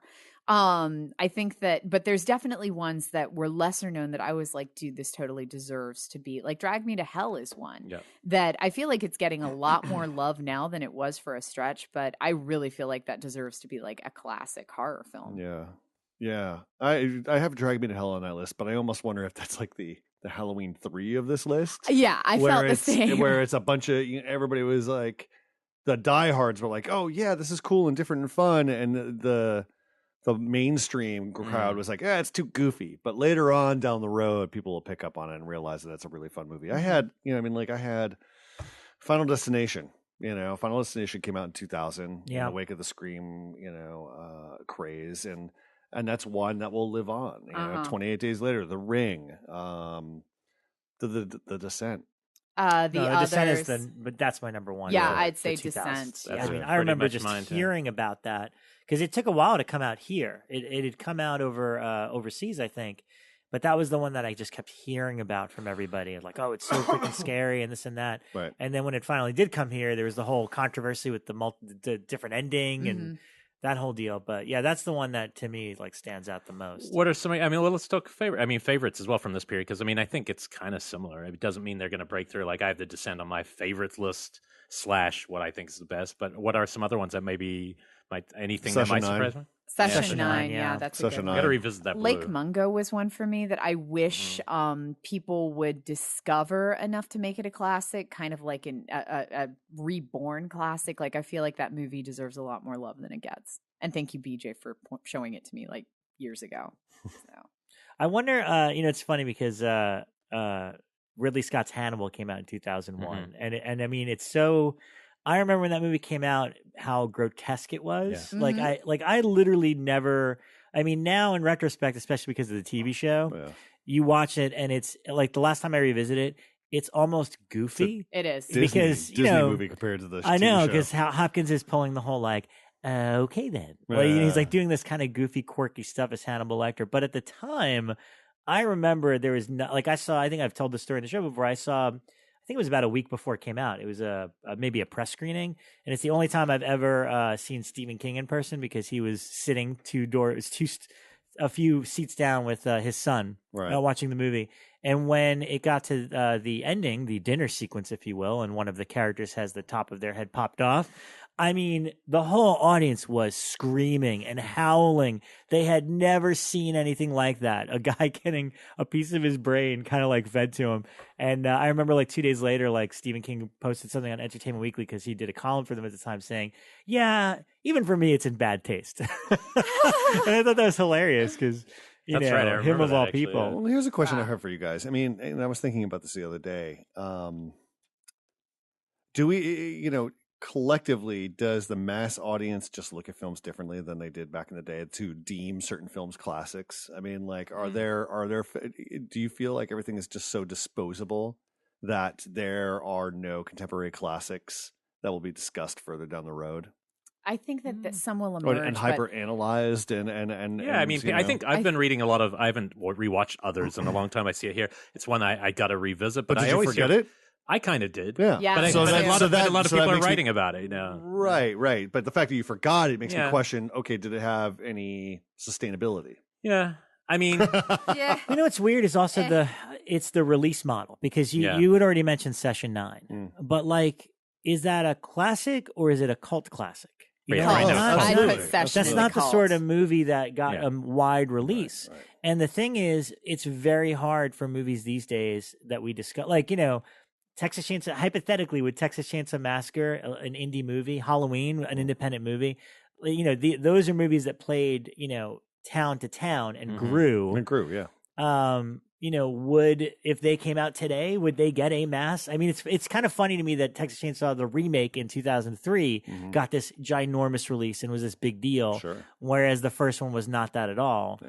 So I wonder if that factors into it too, because will people just look at The Conjuring and Insidious and like the movies that got the wide releases? Absolutely. As the I would think so. But I do think that you will see a certain growth under some of the cult ones. I mean, like the smaller ones, that's what we had with Trick or Treat, where when Trick or Treat was first released, everybody was like, what the hell is this? And it took a couple of years of it being out and streaming various places for people to suddenly be like, Sam is our new god. And now I would definitely put that into the classics realm, not even cult classic. I would be inclined to call it like a classic of the horror genre from this time period now. I have a sneaking suspicion that Trick or Treat, like a Nightmare Before Christmas, in about probably a couple of years more time, we're going to see Sam all over everything. Yeah, I think so too. I was funny. The kid had Nightmare Before Christmas on during the holiday break. I was like, I remember I was the only one in Wallingford, Connecticut who saw it opening night. There was no one. And then I went to school. Anybody go see Nightmare Before Christmas? Crickets. Yeah.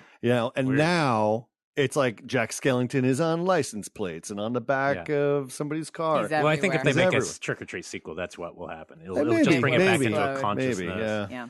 I look. So the 5 that I wrote down, I'm just going to say them because then we'll realize they're kind of cult. Which is The Descent for sure. I think the best film of that decade personally is Let the Right One In. I think By that far. holds That's on up mine. as an Absolutely. absolute perfect movie, basically. And then some weird Kill List, I think, is the one that got me the most of all the films I saw. I saw it at AFI at midnight, so it hadn't had any kind of pre-screening, and it actually kind of scared me, which is rare to do, and I just was unnerved by it. But again, total cult. It's not, not well known. And House of the Devil, between Descent and House of the Devil, I've told you guys a million times, they're the two that got me back into horror in a way where I just like post Scream and stuff kind of floating away, and then these two movies seeing them at the same time was like, yes, please, more of that. It's a total. I think it stands for all of the good things about an indie vision, even though it's set in the 80s. And then I'm throwing Martyrs on a list for me. It's not going to be everyone's cup of tea, but it packs a punch. And if you only watch one film, I think from the French extreme, that would be the one, because it's really trying to actually say something. It's pretty powerful and unforgettably gross. So I came up with a question, more of like a philosophical question. For a film to become classic, does it have to be timeless, or can it reference other decades, like be self-referential or like making fun of something? And Scream, I think it's hard to make. Yeah. Well, Scream ended up becoming a classic, yeah, and that's definitely. definitely like referencing the slasher area. If you want to put Scary but Movie on it's your list, also- it's okay. No, you guys know how much I love the Scary Movie franchise. Yeah, but Scream is a genuine horror movie, too. It is. Yeah, that's true. So That's the thing. I put American Psycho on because I was Oh. like, it's a legit horror film, Yes. even though that it's about the 80s and it's referencing that. I think it's a legit horror film. But would Cabin in the Woods, does that have sustaining power, or do you Absolutely. have to exist in the world where all of those things, where it made sense, like in 25 years or even 50 years? Absolutely, because those tropes and those stereotypes that Cabin in the Woods is referencing will stand the test of time. I mean, the movie is making fun of films from the 80s, and it came out in 2014, 13, But- 12. The way that we lost look track. at Long time ago. Nosferatu or, Cabinet of Caligari right now, in 100 years when people are watching Cabin in the Woods, is it going to have the same kind of staying power? Because people aren't going to be like, oh, it's making fun of films from the 80s. But also they're horror films, and Cabin in the Woods is horror-ish, but it's also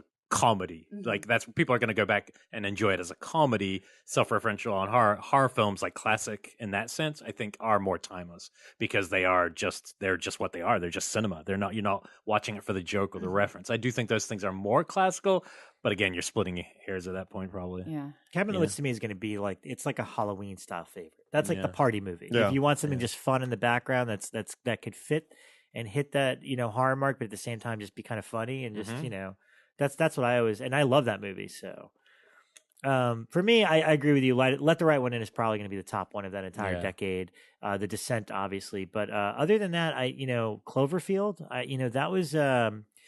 And a lot of people forget about it, but there's not many found footage movies that I actually like. Mhm. And to me, that's one of the most brilliant uses of it because it literally adheres, post Cloverfield, people broke the rules a little bit about it being a storytelling device, but that's the only one I could think of that really adheres to all the rules perfectly. Anytime they need backstory, it's like the tape kind of ends and you get to see what's underneath it that's being erased. It's brilliantly executed, and also what a teaser. That was a big deal when there was no name on it. It was just this teaser that basically recreated the Escape from New York poster, which is exactly what inspired it.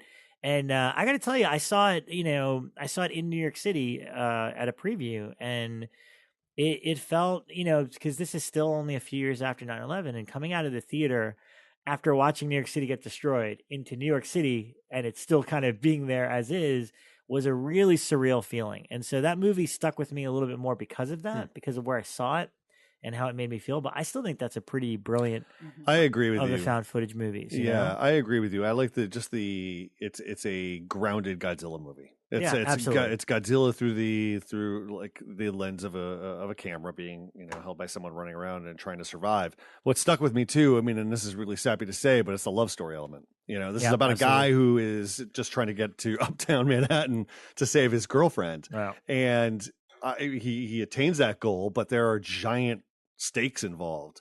But yeah, and I love the Cloverfield's use of slowly peeling away plot wise at details about this creature that's rampaging through New York. It can do this, it can do that. It's a little clumsy. It doesn't really have any objective. It's got things crawling around on it. And if you get infected by it, then you blow up. there was just like so many cool things that it was just more than a monster running rampant through New York. There was just other things going on underneath it. Do you think we have anything like Chainsaw, Nightmare, Night of the Living Dead, and Exorcist? So when we use those three, you're talking about something that in 20 years people would look back and go, oh yeah, you got to watch these three movies from that period because they're so fucking good, and because those are kind of like, I don't think there's anyone, unless they hate horror, who one of those wouldn't totally work for. One of those three would be the movie that would scare them. They'd think it's the best horror film ever made of those three films. I think The Conjuring is going to be this generation's Exorcist, because you have to remember The Exorcist was a big studio movie. Unlike the other examples you gave, like Chainsaw, Halloween. Those are things they're independent, but that was a big studio. I mean, I just finished listening to Inside the Exorcist, me and too. it's like the amount of money that they spent to make that movie and make it happen is just phenomenal. But so to me, like that's the one that comes to mind in terms of modern horror. It is hard when you're in it, I'll right? mention Get Out.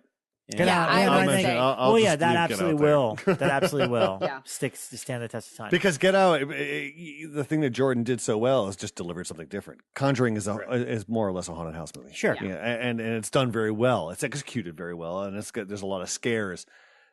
What Jordan's movie did is provide commentary and also provide something that's entertaining and provide something that's scary. So suspenseful more than suspenseful. Scary. I think that's where it really succeeds. Suspense, which is harder to do now. I think.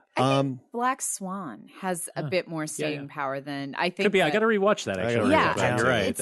A lot of the people that I talk to who I wouldn't suspect are diehard horror fans know Black Swan and enjoyed it and really liked the scares in it. And even though that it isn't a horror film throughout the whole thing, it definitely, it's considered to be a horror film by everybody. So. I think on a pure kind of, if we're talking about horror movie diet of something that is good for you, even though it's a little hollow story wise, narratively, is The Strangers.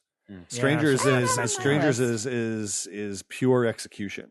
There's not much going on a narrative motor. There's nothing that's all much there to chew on, but it certainly is just a kind of a fun, tasty movie to really just throw on and become immersed by. And It Follows will be in that kind of similar model. It'll be a lot of stuff. That's going to definitely have legs. Yeah, well, It Follows, I think It Follows has a lot more to say. Strangers is it's more abstract, though. It Follows is what it's saying. Is abstract. I think The Strangers has the one hook that a lot of these movies have is they have one striking visual where you immediately recognize what it is. And the thing, I don't know if It Follows has that. Whereas The Strangers, you see them, and it's funny. I've only seen the movie like once when it first came out, and I loved it, but it really upset me, and that's why I haven't gone back to it. I'm really curious about how the sequel will play. But that's the thing is, anytime I see the imagery, I still remember the way the movie made me feel. And this is the weird thing. I shattered a tooth while watching The Strangers. I kid you not. It was in New York. I was at the press screening of The Strangers. Oh, Bekah. Popcorn kernel on a back molar, shattered my tooth. I had to leave the screening. But whenever I see those characters, I remember the pain. It reminds me of it so much. So I can never watch that movie again. But I agree. It does have some staying power, even if your teeth don't hurt when you look at it. I'll throw a questionable one out there in terms of if you want to call it horror, and I think it's absolutely a horror movie, but one of my favorites of the entire decade is Zodiac, David Fincher's Zodiac. Sure, it's still my favorite David Fincher movie. I think it's one of the best films that decade for sure. Yeah, I mean, I remember I wasn't living here yet, but I was in town, and I remember a whole bunch of us went to go see it at the ArcLight, and just being, I mean, I knew a bit about the Zodiac Killer, but I think it's just Fincher's style and all the actors telling that story in the way that it was told. I think it's one of his most well-crafted films that it'll be one of those that if it pops up on TV or you happen to catch it, but you can't help but not watch it. And there is some genuine horror, like the sequence where the person's downstairs and you. I thought that was somebody's upstairs. You actually are scared. Even the first, with the couple making out and him coming out, that is, it's so stark and it takes place in the daytime. The song that plays, the hurdy-gurdy man, you hear the stabbing. And you're just like, that really upset me more than most things I see in horror movies. Because that guy's real. Exactly. He's a real guy out there doing that. It's pretty crazy. crazy. One that I wish would get classic status, kind of going back to the one that you really wish would, blow up a bit more or become cult, is Autopsy of Jane Doe. Oh, I think that's just a matter of time. That one. I really feel like that one is people will destined find for that one. greatness. I agree with you. I totally forgot about it. That would be in my top 5 for of ones I really think will catch on as like a yearly viewing for people. Yeah, because it was the perfect roller coaster. Yeah, it was such a tight little film. You're right. I think we all watched it and were kind of shocked when it wasn't being more talked about by the end of that year. Yeah. That was surprising. Yeah, that was one that I expected it to blow up like an It Follows style blow up, where like a couple of people saw it at a couple of festivals, and then a giant company acquires it and it goes like widespread, or like The Witch did, or but the maybe Babadook, it needs to be in the theater. Do it. We got to experience that in an amazing theater, and then everyone else is watching at home alone. Maybe it doesn't work on the same. I saw it that way, but sometimes it's timing because the Autopsy of Jane Doe, I remember, came out like last December, like literally they released it like right year, before Christmas, during the Christmas holiday, where it's like it's kind of, I don't know, that's kind of a weird spot to release a horror movie. If you haven't seen it, please go check it out. It's one of those that I really think that it was, I don't know why it didn't do like a witch-sized release. Yeah, that's one of those future discovery episodes. Yeah. And I think Rec is a really fantastic. Top of my list. That was my number one. That one, when I saw that the first time, it really had power. Yeah. Like, it really knocked Rec my socks too. off. Yeah, they're both good, but Rec, because Rec didn't come with anything. Rec came out of nowhere. In wild places. It does, but it puts you front and center in the action. I know, but it's more action than horror. I don't know. The first one is actually scary because, like, you don't know what they've got. You don't know what's wrong. And I hadn't situation, seen movies like that at that time because we weren't at the height of found footage. And I remember being sent to the press screening, and I had like just started at Fangoria at that point. And, seeing these things running at you and everything, it blew my freaking mind. Like that was one that I actually was like, okay, I'm a bit shaken from that. So I think there's a lot of good horror post 2000. I've got to say, like, besides some of the obvious tropes that were going on, there's a lot of stuff. I don't know if it's all classic. A lot of it is indies that you mine for gems and go, wow, there's all these great little movies. Prom Night 2008 is fantastic. Oh, get out of here, you. Hush you. There's so many bad ones. Okay, well, there's a lot of those, that cycle. But I mean, Antichrist is one. Like, there's a lot that I personally like. I like with this intersection of art house and horror that really exploded around. Here's the thing. I think... I'm not knocking us for tackling the subject, but I don't know if we're all ready to really reflect. I mean, we've we grew up in a generation where we saw the release of Day of the Dead, but we probably didn't see it until much, much later in life when it had aged, and we're like, what the hell is everybody talking about? This is a great Romero zombie movie. I just feel like, well, The Thing, right? Like, imagine if we'd been out going, it's okay, it's not as good. E.T., let's go see E.T., guys. It's like, now we're like, holy shit. Oh my god, guys, we should totally do an episode like it's 1981 or 82 or something like that. Oh yeah. Oh, just talking about like what just pretend that The Thing's so boring. That would be fun. Virtual reviews. Becca, what'd you do? Well, I went to the burger joint and there was roller skates. I teased up my hair, put some neon eyeshadow on, and like went to see The Fog. Well, Ryan's a big fan. You go into old Fangoria like letters to show trolls. I love your trolling. You're like, look at this troll from '85 that wrote to Fangoria magazine about how they hate this. Yeah, so many pretentious motherfuckers like,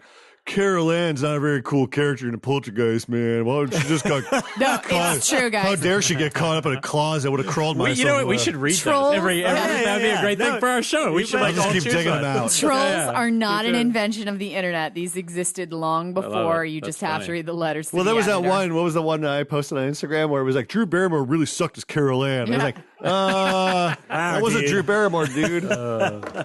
Phil in Oklahoma. Right. Yeah, no, it's interesting when you get the context. I have to mention our friend Axel Carolyn wrote a book called "It Lives Again: Horror Movies in the New Millennium." Yeah, and I remember in that time period, because this came out a couple of years ago, but thinking like right at the tail end of the 2008, 2009, thinking like, oh my god, like what's the last 8 years been? And then I kind of combed through it, and yes, there are gems because then you see things like. Fezziden's Wendigo. Inside. There's Inside, like some of the cool movies. French stuff. Or Cairo, whatever. The Korean version. The Japanese version, not the remake. Yeah, not the remake. I just feel like, we talk about these classics. I feel like the ones that are classics to me are just the ones I reach to time and time again. I mean, the ones that are part of my collection, not just for analysis, but the ones I actually watch over and over. Like 28 Days Later, The Strangers, Hills Have Eyes remake, Ginger Snaps. These are the movies that stand the test of time. And then I see new things. That's a great film. Yeah. So, what do you guys think? Is it gonna be here? I mean, and granted, this has just come out, so we're like hot off of it. Is it going to be here in 50 years? I think it'll depend on the sequel. I think because the sequel will be a continuing story. So if it's as good as that, then it's going to be. I mean, the first one is a good movie, but I think a lot of that will depend. Because if you end a story poorly, it really does reflect. Well, I mean, but look at the 1991, which still, whether you've seen it or not, people know Pennywise. It has become a cultural phenomenon from 1990. I think the modern interpretation is totally a cultural phenomenon, and I think it's going to last no matter what. It's just the icon will for sure. Yeah, that's the one. That thing about King, for whatever reason, that's the one story that I think is universal and will. For sure stand out. Yeah. Mm-hmm. How about let's do, obviously we're talking about stuff that we think is going to be classic, but what are some of the gems from the 2000s that are kind of our cult favorites that we wish more people would discover? I got so many. I didn't write any that's down. my favorite stuff. May is definitely May is in there. Session 9. And that's why I said Kill List is absolutely the one I want people to find if they haven't found. Well, obviously for me, Behind the Mask, The Rise of Leslie Vernon I just remember getting so giddy excited within the first 15 minutes of watching it, and the way that they comment on kind of the breakdown of the slasher movie. Somewhat in the same way that Scream did it, but this one did it even more, like the whole idea of the red herring, and then Robert Englund shows up and becomes the Ahab, and you're like, oh my God, that's supposed to be Loomis. Like, I get all these rules, and I just remember being just so blown away by how that broke down the horror movie in such a unique way, but then became a cool horror movie in the third act. Mm-hmm. So that one to me stands out. I love horror comedy, and obviously, I think Shaun of the Dead is going to be the classic, but the one that everyone forgets about, maybe because of the sequels, is the original Feast, the first Feast, the Project Greenlight. Yeah. I fucking love Feast so much. And I'll tell you, I did not watch Project Greenlight. I didn't know about it that way. The way I knew about it was I was at a Fangoria Weekend of Horrors in New York City, and I believe Clue, John Gulager and Clue were there, and Diane, and I think Judah Freelander. I just met him at the time. And they showed the opening sequence from Feast. And I mean, that crowd ate it up. And, I love Evil Dead too. So I'm like, holy shit, this is like Evil Dead style lunacy where all the characters' names are coming up. And it was like giving stats about them and their like odds for living and stuff. And so that one is just pure fun. It's like lean and short, and to the point. And, 2 or 3, I think you like 3 a lot. I remember hearing you talk about the Feast sequels a lot. That was another Ryan. That was Ryan Rotten. That was Ryan Rotten. Whole nother guy. But that's one I wish people would go back and check out, because that first one is really, really fun. You know what? I just remembered Devil's Rejects. Oh yeah, Devil's Rejects. You're right. That's gets better and better. And I was on the fence when I first saw it. I was like, oh well, it's not like House of a Thousand Corpses. What the hell is this? And then I digested it, gave it another year, waited for the DVD to come out, liked it kind of, and then I put it away for 5 years. When I got back, I was like, oh, there's some revelations going on right now. Yeah. It's a really cool movie. There's some really cool stuff going on. And it's also probably Rob's best thing. By far, yeah. Really, I think it's where it all comes together for him. Yeah, it's a movie. Really everything shorthand directing that movie. He knew exactly what the tone needed to be. He knew exactly what the visual style needed to be, and the music, everything. And he wasn't just his influences. He's largely his influences, but he wasn't just. I think when he plays into the parody or the jokes, he's not as good. Yeah. Like when he goes full TCM too much, it doesn't work. But that movie really balances. It's a good movie. Yeah. I was just reminded of, and you guys are going to give me shit for this, but there were some of the early 2000s creature features. Oh. No, like Pitch Black. I loved that movie when it came out. Pitch Black is dope. 2000? Yeah, 99 it's 2000. or 2000? It's 2000. Yeah, it's 2000. I fucking loved that Pitch film when it Black came out. is good sci-fi horror. Well, I think Damn because straight. I think the sequels and what came after, because then they did like the really the Chronicles they got of to Riddick. the Chronicles, and they were like fighting the Necro something. You kind of forget that Pitch Black was like a cool like Aliens riff. Yes. Like that's what I remember about it. And even like the most recent one, when they went back to the Aliens thing, it wasn't that bad. It was a little bit bit too much Vin Diesel saying things like, I'm going to go balls deep and dull or something like that, which is an actual line from the movie. Yeah, they went off the rails on that whole series. Yeah, but if you go Pitch back. Black was awesome. Pitch Black is awesome. And I really enjoyed The Cave as well when it first came out. The Cavern was like a shit knockoff. That one I was kind of like not there for. But The Cave, I was like, The Descent cool wipes the floor with The Cave. Oh no, The Descent wipes the floor. But also on a The Descent, Patrick Tatopoulos designed monster. Yeah. The Cave and Pitch Black. Yeah, I liked both of them. But on The Descent, I remember really liking Creep. And Creep got a lot of crap when it came out. Oh, I like that one. Chris Smith. And I remember Chris Smith. And Chris Smith Triangle. had like two back-to-back because he had Triangle like right after that. Yeah. But they're definitely awesome little film. cult films. Those are cool. Definitely No. not. Queen of the Damned. Severance. Yeah. Queen of the Damned guys. Severance We is need to awesome. talk about Queen. Yeah. Kiss of the Damned. No. Okay. Queen Oh, of the no, Damned. yeah, no, no. Queen of the I'm talking about Damned Aaliyah guys. Oh, But in terms of never classic, mind. I actually do think there's one other actual classic, and I think it's it's When You're Up a Bit. It's I think The Mist in Black and White. Mm-hmm. I think that's actually plays as a classic movie. Like when I saw it in color, I liked it and stuff. When somebody showed it to me in black and white, I was like, wow, this would go the test of time. It's pretty amazing watching it like that because it really feels like a Twilight Zone. Another one episode. that I've always been really passionate about that not a lot of people love, that I think Ryan enjoys it as well, is The Ruins. I like The Ruins. Yeah. I've always loved that film. Oh, yeah, I think It that's a doesn't get classic, lot too. I don't think it's going to be a classic. I'm saying it deserves more No, love. it's okay. It's fun. Yeah, it's You know which one I want to revisit is 30 Days of Night.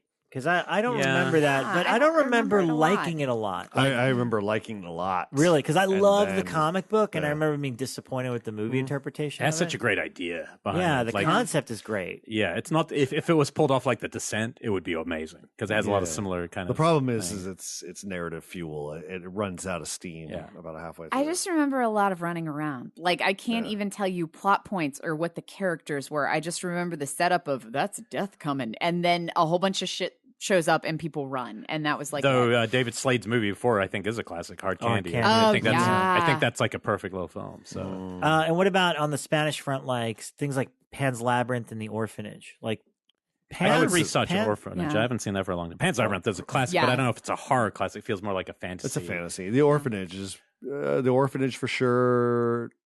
When Devil's I was Devil's Backbone. Yeah, I it think is. it's from this 2002. period. Yeah, Uh-huh. I don't think I would call it a classic. I'll call it a cool discovery. And then there's The Orphan. I thought that had a Oh, pretty, pretty yeah. creepy, some creepy shit in that, man. I liked Orphan. I thought it was kind of scary forgot when about that that. twist happened. I would be so bold as to add House of Wax to the slasher classics. It is You're so being much bold. fun. You will not have any bold. complaints Fun. from me on that one. I too liked House of Wax. I think House of Wax is like House on Haunted Hill 13 Ghosts fun. I don't know if it's like the greatest. House of Wax on a pure like filmmaking level is way above 13 Ghosts. 13 Ghosts. Yeah, Oh, yeah. I'll agree with that. Oh, yeah, Like, there was and it- actually really cool stuff in that film. I'd put it like top 10 Paris Hilton. Like, easy. Like Paris Hilton bar, top 10. Boom. Mic drop.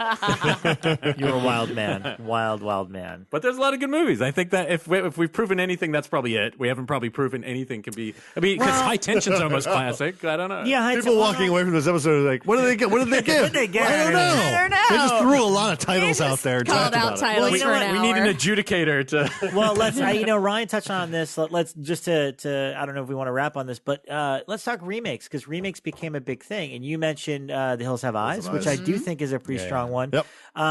Do you think things like Dawn of the Dead and what's the other big one, Texas Chainsaw Massacre, for example, will these remakes stand the test of time as well? I watched Dawn of the Dead, the remake, when it came out on DVD a lot because I was just really into it. I just thought it was a really, really great interpretation. I love the style. I love the look. I love its kinetic pacing. I love the zombie. It was just. And then I kind of put it on a back burner for a while. Went back and revisited it, and I think I just got burned out on it. Yeah. So I'm a little burnt out on it, but I still stand by it. I think The it's a opening really. is I like think one yeah, of the opening is one opening of is the best. pretty Yeah, exceptional. amazing. And Yeah. also the ending. I mean, it's pretty solid ending too with the island stuff. But I don't know the answer to this, but I'm intrigued if younger generations resonated more with like Texas Chainsaw Massacre, the remake, than they did with the original. And is that the one that's going to be kind of sacred to them? Like, Oh boy. I don't think that's going to be sacred scares to me. anyone. That remake. I don't think those movies have that kind of power. The new Friday 13th, they're not terrible. I just don't think they have that. well, Texas Chainsaw 13th remake? and like, Yeah, Texas Chainsaw remake. I Or think Friday that 13th. holds. I think that holds with the. You think with somebody's the sitting around generation. watching that thinking? I Yes. think they're more likely to think that I about think, Devil's I think there's a Rejects. kid sitting there listening to Slipknot and watching Texas Chainsaw Massacre. and I mean, like, I Probably. have to say, like, I remember, and I'm hoping this is true, John Humphrey, I remember enjoyed one of those remakes. Like, I remember having this conversation with him, and he was Yeah, definitely they're all about it. a good, like, 15 years younger than I me. feel like so. they tend to like the original. I think the original stuff always holds true. I feel like Devil's Rejects more likely to be their Texas Chainsaw than that is, if you know what I mean. Yeah, For yeah, sure, yeah. in my opinion. And I think okay. that's a good thing. Like, I'd That's- rather yeah, Rob Devil's Zombie Rejects. be your god than a remake be your god. Like, Right. because at least he's trying to do his own thing. Now you let me know? throw one out that's I don't want to say it's controversial, and I'm not trying to shit on it, so don't let's Oh boy. Amityville Horror. No, 20, no. The Fog remake? is Cabin Fever a classic? Oh, Eli Roth. And because here's the thing, I like the movie. I actually like Eli's first. I like that. I like Hostel. But like I don't get the Cabin Fever like the hype around it. You know what I mean? Like it was talked about as if it was one of the like best horror movies of the early 2000s. I don't know if it's the Peter Jackson quote or whatever. I saw it and I'm like, yeah, it's pretty good. But I never thought it was like one of the best. It's a but cult, it's a cult classic. Frat but boy it horror. did elevate him into that status. I think that it had the right mix of sex and gore right at that time when not a lot of people were doing that. Yeah, We were we seeing needed a that. lot I of think we art needed that dread. movie. Yeah. I mean, we hadn't reached the torture porn yet. We were seeing a lot of these like quiet ghost films like The Others and things like that. And so I think that seeing like this mix of like boobs and blood was, it spoke to a lot of people. So yeah, it's going to have some staying power. Yeah. I can't speak to the sequels, but and the remake, it's already been remade. So yeah. So Can you believe that? I think I know. I think we've come to our conclusion. Yes is the answer. Yes. Well, Yes. take listeners, take to Facebook and Twitter, and you tell us what Yeah. what you think of what are the. going to be classics? Stone Cold classics. Does anyone else like The Cave? Don't forget to leave us a review on iTunes, star rating on iTunes, and like us on Facebook and Instagram and the Twitters. And if you're interested in advertising, please email me at shockwaves@blumhouse.com. Again, that's shockwaves@blumhouse.com if you're interested in advertising. Boom. Later.